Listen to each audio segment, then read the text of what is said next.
Now, we've had a very special series of installments over the last few months that's been very near and dear to my heart. It's been called Art That Heals, which is people that interpret art in a very different way and that focus on using their creativity as a service and an outreach to help people get in touch with themselves, to just make the world a better place. And we have a very unusual take, even beyond our art therapists and our channelers of art energy. We have an urban shaman, which I just thought was the coolest title ever when I first heard it. But we also have a very creative artist that is joining us today in the studio, Liette Monic, who has... Monic. Would you pronounce it Liette Monique? Yeah. I didn't know that. I never knew that after all this time. I know. Yay. Sorry. We have an amazing artist joining us, Liette Monique, who has her own studio in Royal Square. So now you're actually part of the Hive Art Space family. Right. I'm in the loft at Hive. I like that, the loft. It Yes, sounds very ethereal and industrial, edgy, cool.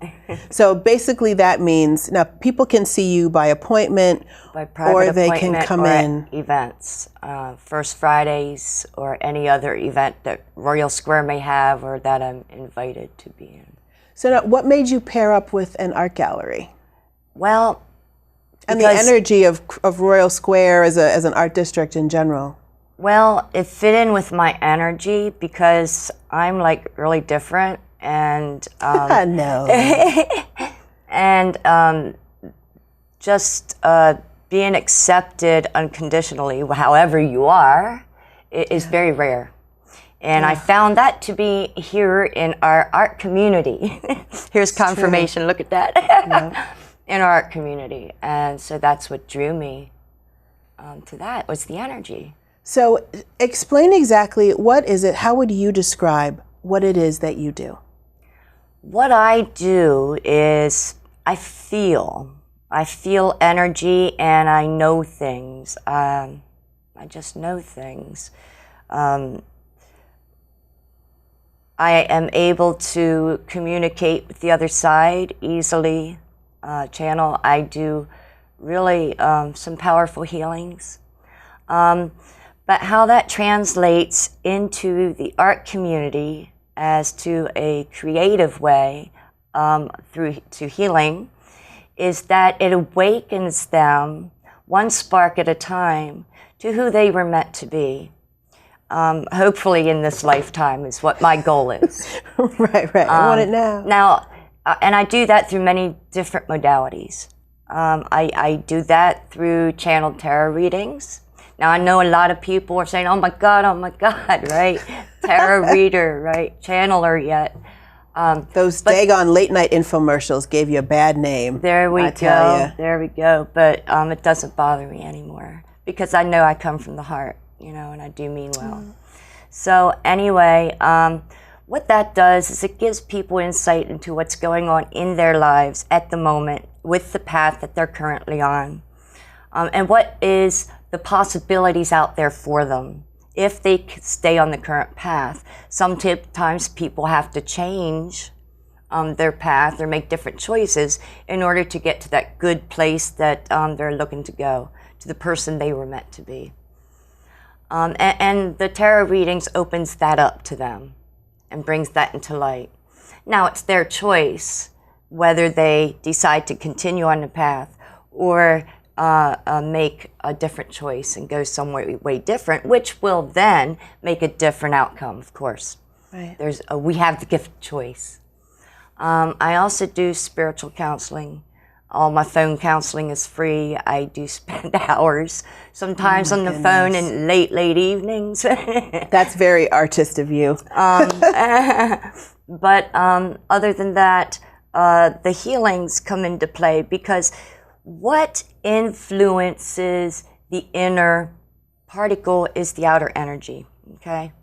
So if your outer energy is out of balance, then your physical body, your mind, your emotions, your heart, your creativity is out of balance. And so get the energy back into balance, the chakras, the main energy centers of your bodies. And there's many, many chakras, you know, those are just the mains. Get those back into balance. And you will see a different effect in your life. Now, I do this through many different things as well. I do it through Reiki, which is very cool, very cool. I hold Reiki share once a month, the first Sunday of the month. That's cool. In the loft at Hive, from 1 to 3. But then other than that, I bring it into I call it a shamanic healing, because that's when I use crystals, and I use aromatherapy, and hypnotherapy comes into play.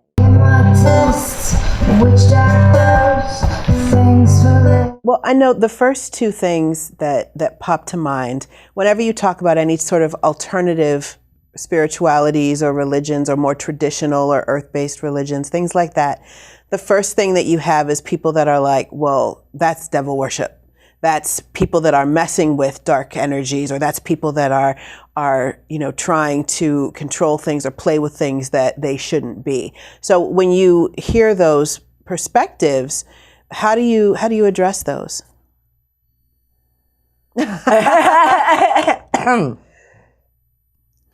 Well, I don't want to offend anybody at all, but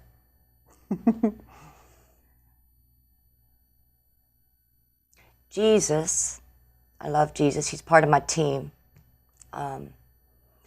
Jesus worked with energy. Jesus used the powers of the directions, north, east, south, west, to do his miracles, to do his work. Now, I am not by any means saying I'm anything close to that. No. Okay, all I'm saying is he used the stuff, and it's in parts of the Bible that was not made part of the Bible. So saying that you feel like what you do is similar to what other great healers, absolutely, including Jesus, have done, and that it's a very positive thing. You're not, so the people that are like, oh, well, you're just messing with dark stuff or stuff you shouldn't be messing with, it's just simply not the case. No, absolutely not. I come from a real big place of love. If you ever look at my business cards or brochures, my motto is love is key to life. You know, so, yeah. You know, and I did teach Sunday school for 2 years, United Church Christ. Oh, you know, folks. So, you know, I truly am here to help people, not to bring light into people's lives, to awaken them, you know, just to there's more to life. There's brightness in your life. There's not just this dead end, this stuck point. So is this the kind of thing that anyone can learn how to do, or do you need to be born with certain talents, or are you more effective because you have certain abilities that you've had, you said, since you were a child? You know, if someone is curious about this kind of thing, how do they become more involved, or how do they learn how to do this? If they're curious about it, the main thing is for their parents to not shut them down so it gets blocked off, first of all. Okay, that's very important. But if they're curious about it, they're more than welcome to call me, and I'll talk to them and see what's going on. I can feel if they have gifts or not. But that being said, explore it. Now, it's not a game, so don't go exploring things that you do not understand or you think, oh, it's no big deal, because you may open something that you cannot shut up without someone else's help. A gateway. You know, stuff is real. I was thrown across the room by something invisible, okay? I have all kinds of stuff on videotape and everything else, so wow. Anyway, the stuff is real. It's not a game, is all I'm saying. If you're interested, go with somebody that's experienced. Let them work with you. Gifts, if you feel that you want to do a certain thing, say read tarot cards, you can do that. You don't have to have a gift to do that. Okay. You just, you know, may just not read be able the guidebook that comes with it. Pretty much. You don't have to channel it. That's just something I do that's extra. Reiki. Anybody has Reiki energy. That can be awakened in anybody. All you need are attunements and to learn the basics of it. Because the way I feel is that with anything you do in life, you must learn the basics first, and then you can build on that. Right. And now Reiki is very popular, like therapeutic touch, Reiki, and using that connection and that energy work is practiced in a lot of hospitals. A lot of the local hospitals here, in fact, have nurses that are trained in that. Lots of our downtown venues, places like Sherry Ann's, places like the Hive, have Reiki practitioners. And that was always something that really intrigued me, was that anybody could go and get a certification in a relatively short period of time. And I was like, well, how do they learn something, some ancient form of traditional medicine, in an afternoon? Like, how does that work? I don't know how they do it in an afternoon, because when you learn like Reiki 1 from me, it takes 16 hours, 2 days of 8 hours, pretty much. Okay, that's just Reiki 1. Reiki 2 is pretty much the same thing, 2 days. And Reiki 3 is maybe a couple hours less than 2 days, but it's not just an afternoon. There's a lot to know. Okay. I was trained by a very good Reiki master. Now, I've noticed that when you go to your space, you have tangible objects that you create, things that people can take with them. So can you describe some of those to our audience, some of the things that you make yourself? I should have brought some. Sure. We'll put some pictures up. All right. Sure. What they are is, I'm into really, things I've collected for a while are feathers. And you need something when you're doing smudging and cleansing your energy in your house. You usually use a feather to do that, okay? So I make these smudge wands fans. A smudge wand is usually the width of one turkey feather or something like that. And then I'll put like a macaw feather in there, and then a duck feather, or something else, and then wrap it up and put gemstones on it. And then I do this all in sacred space. I create sacred space, do it in sacred space. I bless it and charge it with Reiki. And then I offer it, if someone wants to give a donation for it, whatever they feel it's worth. So that's what they are. They can be custom ordered. I've had one custom ordered. On my Facebook page, it's wrapped with purple hemp rope. Everything is pure. Nothing is dyed, except the purple hemp rope is dyed. But it's all with good, real stuff. But the feathers have hold energetic medicine in them as well, according to what types of feathers they are. Now that's a whole workshop in itself. Right. It's like I know in like Native American traditions that was used in the different feathers. That's where it comes from, right? Okay. And then of course the gemstones have the different energies, and the hemp rope, and that all comes together. And then of course each fan or wand is unique and different. Wonderful. And I just made these little feather earrings. I thought were pretty cool. I love it. And I also make these kits, house cleansing kits.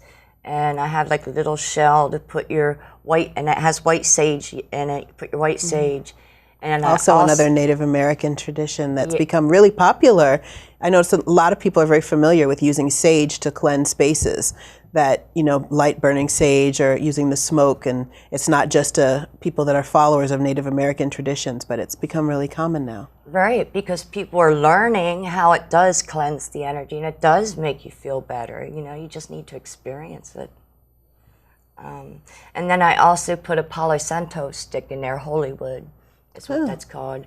And I put a little piece of that in there with it as well, because I like to burn that after burning the white sage, because it brings nice, calm, healing, relaxing, good energy into the space then.